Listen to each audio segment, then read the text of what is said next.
Welcome back to Slumber Myth, where we are about to watch beauty and terror make out under the moonlight. Tonight, we're not going to do your average vampire look. No. This is the kind of vampire that scares the pants off of people, sometimes literally. She's seductive, she's starving, and she's the reason mortals lock their doors at night. I'm going to show you how to DIY an undead sex bomb that'll make kids cry and give adults monster fucker epiphanies. I'm Cora Poe, and this is Slumber Myth, a place for insomnia fuel.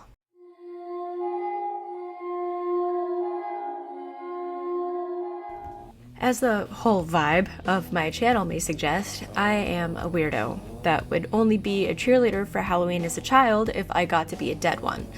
I've always valued my ability to terrify others, but as I matured, I equally grew to value my ability to charm others. Wink wink. Thus, I have been a vampire for most of the Halloweens and other days in my life. First, the face, the mask of eternal hunger. Start with the lightest foundation you can find, and don't be shy with it. You're supposed to look like you haven't seen the sun in centuries. Because you haven't. Lay it on smooth and ghostly, then take your lightener and drain the last drop of color from your skin. I like to use One Day Whitener by Wella, which you can get on Amazon, or I have this one here that I like, and it will lighten any skin tone by like 1 to 4 levels, so whatever you're comfortable with, because we're talking corpse elegance. Next, we are going to contour our faces. I like to use a cool taupe and really any cool tones to hollow out those cheeks, carve that jaw, and sharpen that nose. You are chiseling a predator out of marble. The goal isn't pretty, it's hauntingly magnetic. You want your features to be sharp. The kind of face someone sees right before they realize they're in deep trouble. Now the teeth. The tools of temptation. Melt those little beads in a cup of hot water until they turn clear. Scoop a little with a spoon and mold them over your canines. Fit them, let them sit. Let them cool, let them harden, and then slip them back in. They'll hug your teeth perfectly, elegant, sharp. When you flash those dangerous pearls, it shouldn't be comforting. It should be a playful threat. Next, the outfit. Forget looking polished. You want the vibe of a Victorian countess who woke up from a coffin nap and tore her way through time. Shredded silks, bloomers, boots that could crush hearts and throats alike. Dirty it up. My tank, I have dragged it with eyeshadow, scuffed it with paint. I think I even ran over it with a car, physically tore it a little bit. Make it look like you crawled out of the grave and then decided it was fashion. This is the aftermath of seduction. The look of a creature that's both regal and rabid. I do love dressing up. Oh my gosh. Like, when I was a little girl, 7 years old in 2002, my mama rented The Little Vampire from Blockbuster for me and my brother around spooky season. And I watched it dozens of times and threw a tantrum when we had to return it.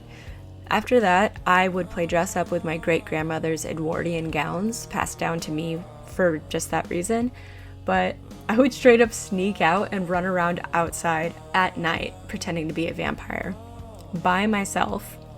To be fair, my brother and I had already been playing in a graveyard pretty regularly at that point, so I assure you it was at least consistent behavior for me.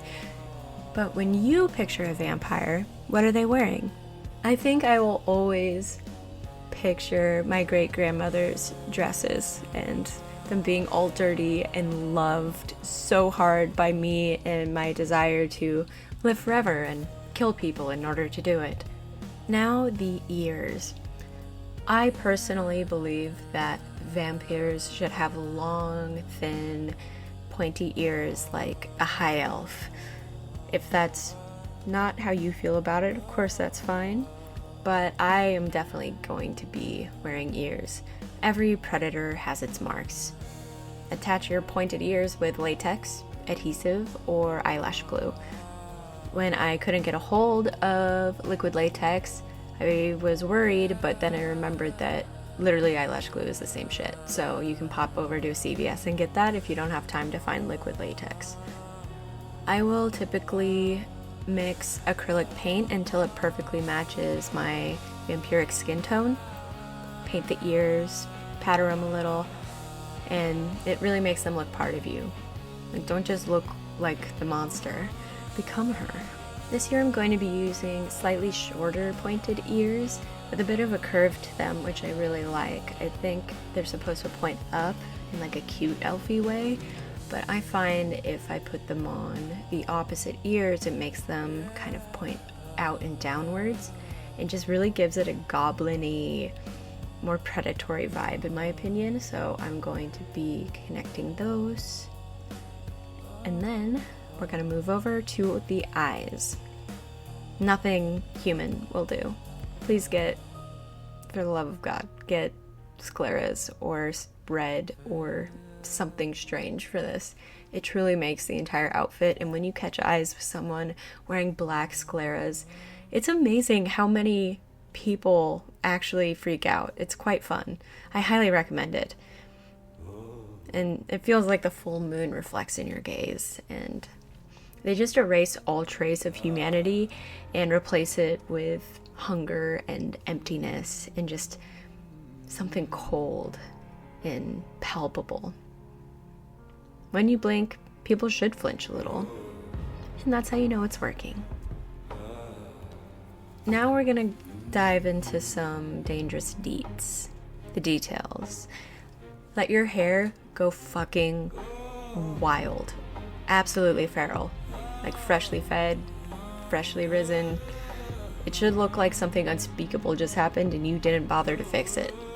For this, I have an old black wig that I'm going to be using. I have some matching clip-on bangs and some extremely long black older extensions of mine that I'm literally attaching into the wig. It's a lot of hair. Oh, I'm also popping a bun up there. It's probably the most hair I've ever worn, and I'm really, really excited about it.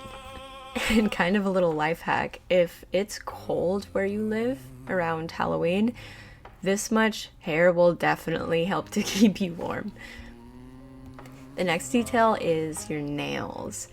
It's just a little trick, but especially on plain nails without any nail polish or acrylics or anything, use dark red waterproof lipstick pressed into your nail beds.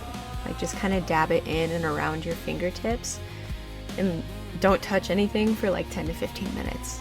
It stains beautifully, it won't transfer, and it looks like blood and dirt, and it's just a wonderful detail. And like, not too much, you know? Just enough to make people wonder for a second if it is. Or even just be grossed out a little bit because your hands look dirty.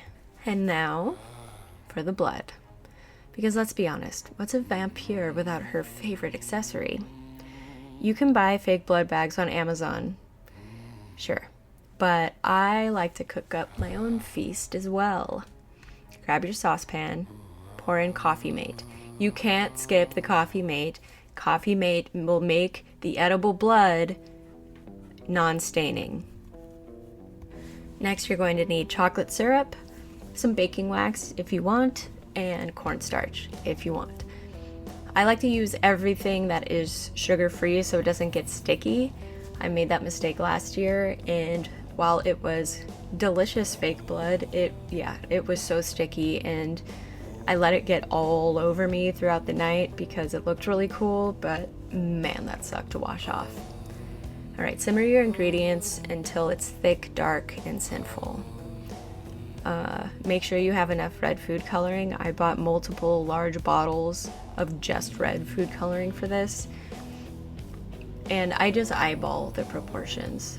I start with Coffee Mate because it's so light, and then I keep adding chocolate syrup and red food coloring, sometimes a couple drops of blue food coloring and a couple drops of yellow as well, just to really get that organic looking color. Once you're done, let it cool just long enough to be safe to handle and fill your blood bags with that delicious crimson and keep them chilled until it's feeding time. When it pours, it should look like silk. When it hits the light, it should look real enough to make someone's stomach drop. And to be honest, this recipe, it fucking does. It's thick, or you can make it as thick as you want, like partially coagulated, because, you know, it's not in a body anymore. Once you have your makeup done, hair ready and fucked up and feral, kick on your boots and look in the mirror. What do you see? Not a costume, a warning. You're the Jessica Rabbit of nightmares. The person who smiled while sharpening their teeth. You're the kind of creature that makes fear feel like a crush. So, this Halloween, you don't have to go to Leg Avenue or be the damsel. Be a disaster. Be the reason the candles flicker so low and spooky. The reason someone gasps in the dark and hopes it's not you. Because this vampire isn't waiting for permission. She's already chosen her next meal. Until next time, my sweet sleepwalkers, my darling creatures of the night, stay gorgeous, stay dangerous, and remember, the scariest thing about a monster is how good she looks being one. What is the scariest costume you've ever worn? Have you ever genuinely frightened someone with your Halloween outfit? Tell us in the comments. Thank you so much for watching. Happy Samhain, happy Halloween, and happy nightmares.